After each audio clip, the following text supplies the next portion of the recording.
Standing upon the edge of the bench, I could see the Tophet in prospect for us till Carson Valley, a road narrowing in perspective to a point, spanned its grisly length, awfully long, and the next mail station had shrunk to a little black knob. All was desert. The bottom could no longer be called basin or valley. It was a thin, fine silt, thirsty dust in the dry season, and putty like mud in the spring and autumnal rains. The hair of this unlovely skin was sage and greasewood. It was warded with sand heaps, in places mottled with bald and horrid patches of salt soil, while in others minute crystals of salt, glistening like diamond dust in the sunlight, covered tracks of moist and oozy mud.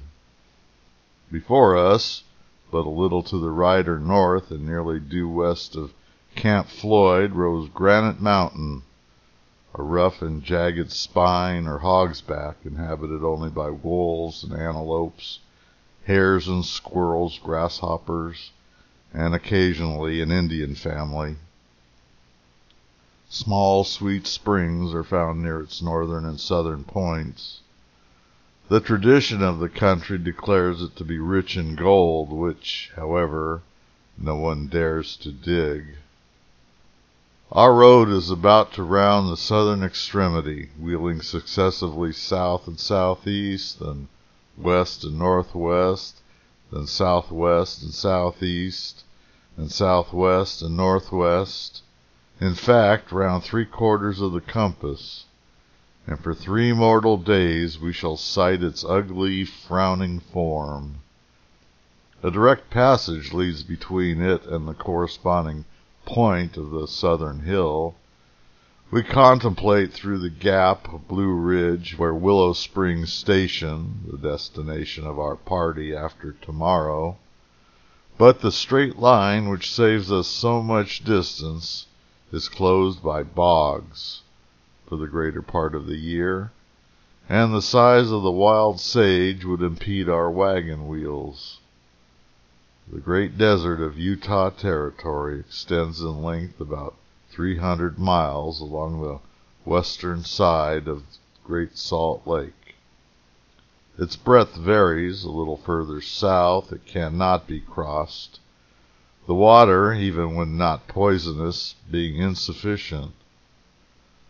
The formation is of bottoms like that described above, benchlands with the usual parallel and perfectly horizontal water lines, leaving regular steps as the sea settled down by the gradual upheaval of the land.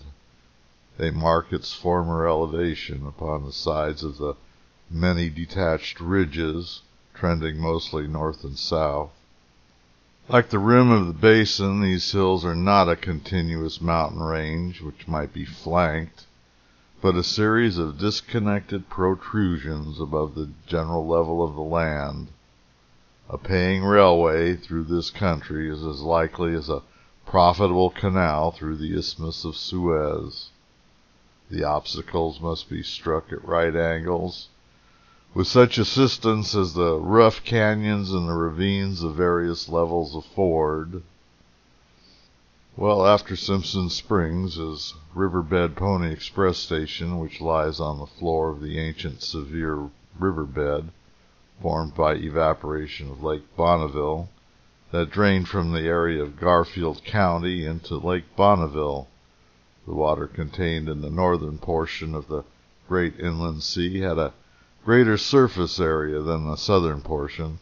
Consequently, more evaporation occurred in the northern part. Water seeks its own level, and in this case the water was squeezed into a low channel between 2 mountain ranges on the east and west. Here the movement of the water from south to north dug the river as the lake receded. The road drops into the old bed of the Sevier River and site of Riverbed Station. It was built near the end of the Pony Express era and is not mentioned in the mail contracts or schedules. Substantial structures were found here to serve the stagecoach line. It is on BLM land and has a monument. However, nothing remains but the original trail can be seen north of the monument. Because of flash flooding, little evidence today remains of the station's existence.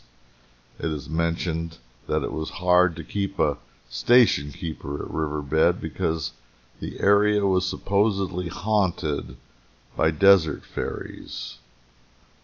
Well, we set out about noon on a hot day as midsummer by contrast with the preceding nights for a long spell of nearly 50 miles. Shortly after leaving the station, the road forks. The left-hand path leads to a grassy spring and a dwarf canyon near the southern or upper part of a river bottom, where immigrants are fond of camping. The hills scattered around the basin were of a dark metallic stone, sunburnt to chocolate. The strata were highly tilted up and the water lines distinctly drawn. After 8 miles, we descend into a yellow, silty bed of a bald, barren fumara, which was not less than a mile broad. The good judge sighed when he contrasted it with the Monongahela, the river of the falling banks. It flows northward and sinks near the western edge of the lake. At times it runs 3 feet of water. The hills around are white-capped throughout the winter, but snow seldom lies more than a week in the bottoms. Twain describes the journey, likely from Simpson Springs to Willow Springs. For 68 miles there was but one break in it. I do not remember that this was really a break. Indeed, it seems to me that it was nothing but a watering spot.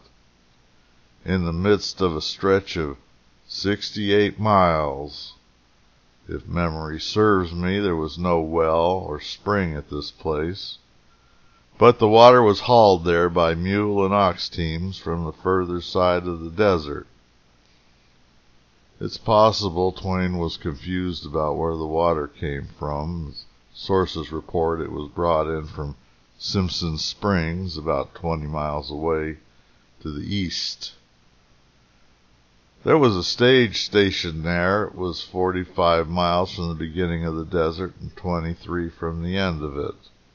We plowed and dragged and groped along the whole livelong night, and at the end of this uncomfortable 12 hours, we finished the 45-mile part of the desert and got to the station where the imported water was. The sun was just rising. It was easy enough to cross a desert in the night while we were asleep, and it was pleasant to reflect in the morning that we in actual person had encountered an absolute desert and could always speak knowingly of deserts in presence of the ignorant thenceforward. And it was pleasant also to reflect that this was not an obscure back-country desert, but a very celebrated one, the metropolis itself, as you may say. All this was very well and very comfortable and satisfactory, but now we were to cross the desert in daylight. This was the fine, novel, romantic, dramatically adventurous. This indeed was worth living for, worth traveling for. We would write home all about it. Burton goes on that after 20 miles over the barren plain, we reached about sunset the station at the foot of the Dugway. It was a mere dugout, a hole 4 feet deep, roofed over with split cedar trunks and provided with a rude adobe chimney. The tenants were 2 rough young fellows, station master and express rider, with their friend, an English bulldog. Water is brought to the station in casks. The youths believe that some 7 miles north of the Dugway there is a spring, which the Indians, after the fashion of that folk, sensibly conceal from the whites. 3 wells have been sunk near the station. 2 soon led to rock, the third has descended 120 feet, but is still bone dry. It passes first through a layer of surface silt, then through 3 or 4 feet of loose, friable, fossilous, chalky lime, which when slacked, softened, and mixed with sand, is used as mortar. The lowest strata are quartz gravel, forming in the deeper parts a hard conglomerate